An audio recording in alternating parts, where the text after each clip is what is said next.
அனைவருக்கும் வணக்கம். என் லைஃப்பில் இந்த மாதிரி ஒரு பெயின்ஃபுல்லான ஒரு சுச்சுவேஷனை நான் ஃபேஸ் பண்ணதே கிடையாது.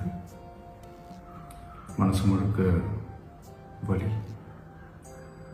வலி மட்டும்தான்.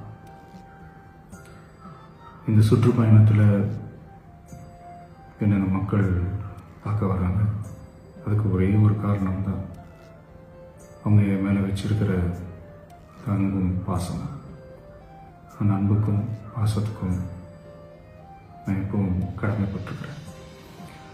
அதனால தான் இந்த சுற்றுப்பயணத்தில் மற்ற எல்லா விஷயங்களையும் தாண்டி மக்களுடைய சேஃப்டி, அதில் எந்த காம்ப்ரமைஸும் பண்ணிடக்கூடாதுன்றதுக்காக தான் அது என் மனசில் ரொம்ப ஆழமாக இருக்கும் அந்த எண்ணம். அதனால தான் இந்த அரசியல்